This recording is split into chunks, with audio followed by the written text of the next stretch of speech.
आप सभी का मेडिकोज टॉपिक पे स्वागत है।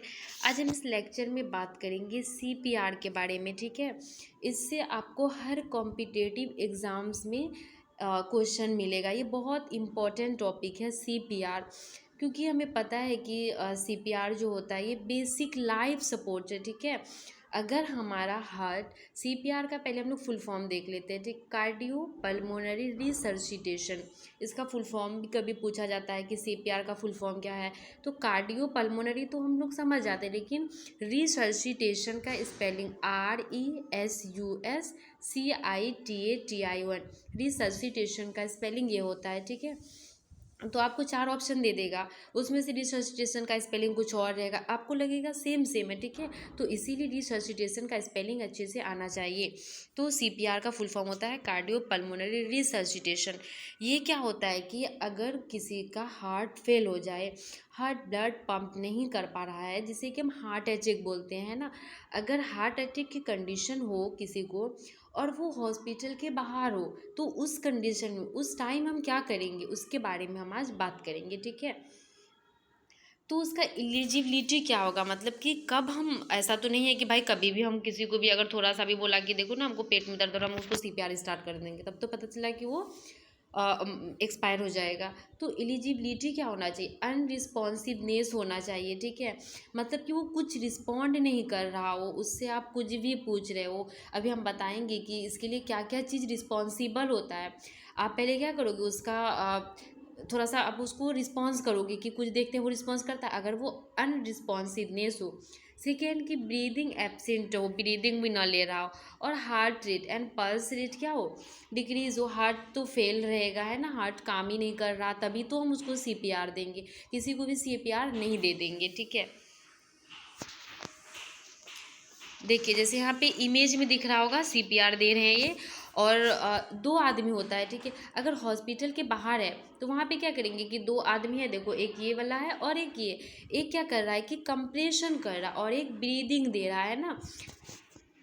तो देखो बेसिक लाइफ सपोर्ट भी सीपीआर को बोला जाता है। ये 2 टाइप्स का होता है, BLS एंड ACLS। BLS क्या होता है, बेसिक लाइफ सपोर्ट क्या होता है कि अगर किसी को हार्ट अटैक आया है ना और वो हॉस्पिटल के बाहर है, उस टाइम जो हम उसको CPR दे रहे हैं उसको हम बोलते हैं BLS। और ACLS की अब वो हॉस्पिटल के अंदर चला गया है ना, कुछ टाइम के लिए CPR हम क्यों देते हैं कि ताकि कुछ टाइम तक जिंदा रहे है ना हॉस्पिटल से जाने से पहले। उसके बाद अब क्या करेंगे कि हॉस्पिटल पहुंचा देंगे, तो उसको हम बोलेंगे ACL, advance cardiac life support. Okay, I hope कि आपको समझ में आ रहा होगा। अभी मैं बताऊंगी इधर ऑब्जेक्टिव क्वेश्चंस के बारे में। एंड देखिए basic steps in adult CPR. हम एडल्ट सीपीआर की बात करें तो बेसिक स्टेप्स क्या होता है, तो फर्स्ट की इसके सेफ्टी। ठीक है, अगर वो कहीं पे बहुत ज़्यादा भीड़ भाड़ में है तो फर्स्ट ऑफ ऑल कि हम क्या करेंगे कि सेफ्टी उसको प्रोवाइड करेंगे है ना, जहाँ पे कि शांत माहौल हो। शांत माहौल नहीं भी, क्योंकि उस टाइम तो उतना टाइम रहेगा नहीं जो हम शांत माहौल खोजेंगे। सेफ्टी प्रोवाइड करना है, मतलब कि उसको एक फर्श पे अच्छे से लेटा देना है। ठीक, उसके बाद हम क्या करेंगे, assist response of patient. Patient को कंधे पे हम कहेंगे हेलो हेलो एक्सक्यूज़ मी, एक एज के अकॉर्डिंग बोलेंगे। ठीक है, अगर भैया है तो भैया दादा कुछ भी मतलब बोलेंगे कि हेलो हेलो। अगर वो रिस्पॉन्ड नहीं कर रहा है, ठीक है, असिस्ट करे और रिस्पॉन्ड नहीं कर रहा है, वो अनरिस्पॉन्सिवनेस है, तो उसको हम देंगे। एंड क्या होता है कि रिस्पॉन्स चेक कर ली, अब क्या करेंगे, कॉल फॉर हेल्प। हेल्प के लिए हम कॉल करेंगे। ठीक है, एम्बुलेंस को कॉल कर सकते हैं, हॉस्पिटल कॉल करेंगे। ऐसा नहीं कि सीपीआर जब तक हम देते रहेंगे, ठीक है, कॉल करेंगे हेल्प के लिए, देन हम सीपीआर स्टार्ट करेंगे। अब हम लोग देखते हैं कि पल्स जो चेक करेंगे, तो फर्स्ट कैरोटिड पल्स चेक करेंगे अगर एडल्ट है तो, और अगर चिल्ड्रेन है तो उसमें हम करेंगे ब्रंकियल या फिर फेमोरल पल्स चेक करेंगे इन्फेंट में। ठीक है, तो अगर एडल्ट है तो कैरोटिड, चाइल्ड है तो क्या करेंगे ब्रंकियल, एंड अगर इन्फेंट है तो फीमोरल चेक करेंगे। अगर if no respond felt in 10 second, ठीक है, 10 सेकेंड तक कुछ नहीं फील हो रहा है, अब हम चेक करेंगे, ऐसा नहीं कि आप पल्स को खोजते रहे, ठीक है, नहीं, 10 सेकेंड में हमें खोज लेना है, ठीक है। उसके बाद देखिए सी ए बी क्या होता है, सर्कुलेशन, एयरवे एंड ब्रीदिंग। अगर बर्न का कंडीशन हो या फिर अदर कोई भी कंडीशन हो, उस टाइम हम ABC करते हैं, मतलब पहले एयरवे चेक करेंगे, फिर ब्रीदिंग चेक करेंगे, देन सर्कुलेशन चेक करेंगे। लेकिन CPR ही एक ऐसा कंडीशन है, ओनली CPR में हम ऐसा करते हैं कि पहले सर्कुलेशन चेक करते हैं, क्योंकि हार्ट ब्लड पंप नहीं कर रहा है ना, तो पहले हम सर्कुलेशन चेक करेंगे, देन एयरवे और लास्ट में ब्रीदिंग चेक करेंगे। अब हम देखते हैं C4, C is equal to chest compression to start circulation give 30 chest compression and 2 breathe.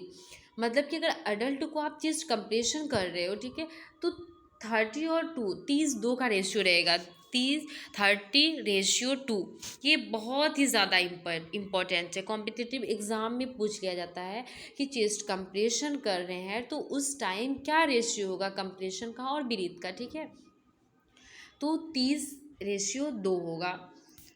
अब हम बात करेंगे ए के बारे में, सर्कुलेशन चेस्ट कंप्रेशन हो गया। अब हम बात करेंगे ए, तो ए फॉर क्या होता है कि airway opening for breath, used head tilt chin lift and jaw thrust manoeuvre, okay. लेकिन हम only jaw thrust manoeuvre if cervical injury is suspected, not easy, ठीक है। मतलब क्या बोला गया यहाँ पे, देखिए यहाँ पे CPR जो दे रहा है यहाँ पे, ठीक है, तो क्या कर रहा है कि ये जो चीक है, ठीक है, मतलब कि जो हेड है उसको थोड़ा सा नीचे कर रहा है एंड जो चीन है उसको थोड़ा सा ऊपर उठा के दे रहा है ना, और ब्रीथ दे रहा है, और 30:2, मतलब कि 30 बार अगर कंप्रेशन करेगा, ये देखो ये बंदा कंप्रेशन कर रहा है ना, तो अगर ये 30 बार कंप्रेशन करेगा तो 2 बार क्या देगा, ब्रीथ देगा, और हर 5 साइकिल में ये चेंज होता है। देखिए इसका हैंड जो है एकदम 90 डिग्री पे होना चाहिए, एनर्जेटिव इंसान होना चाहिए, ऐसा नहीं कि उसको हम खुद दे रहे हैं CPR, पता चले कि मेरा ही हालत ख़राब हो रहा है। तो CPR देने के लिए भी एनर्जेटिव होना बहुत ज़रूरी है, बहुत ज़्यादा एनर्जी के साथ देना पड़ता है। अब देखिए हम लोग कहाँ पे थे, अब बात करेंगे ब्रीदिंग के बारे में, है ना, तो डिलीवर इफेक्टिव ब्रीथ 100 के फॉर चेस्ट राइजेस, ठीक है। 2 hands technique is use for chest compression, वहाँ पे दिखाई दी कि 2 हैंड से चेस्ट कंप्रेशन करेंगे, है ना, और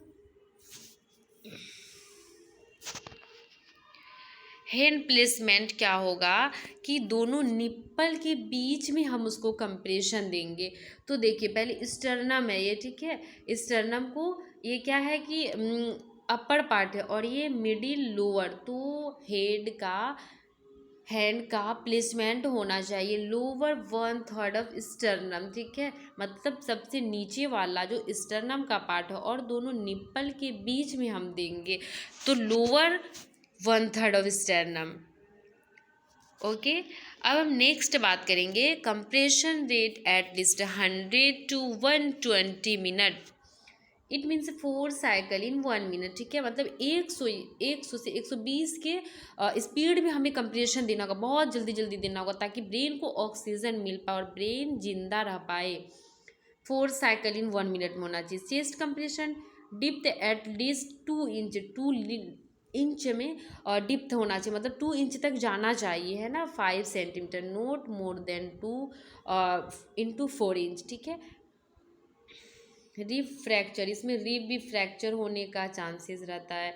मोस्ट कॉमनली ऑर्गन डैमेज होता है ड्यूरिंग CPR लीवर, क्योंकि it is not compression organ, liver क्या है, कंप्रेशन नहीं है।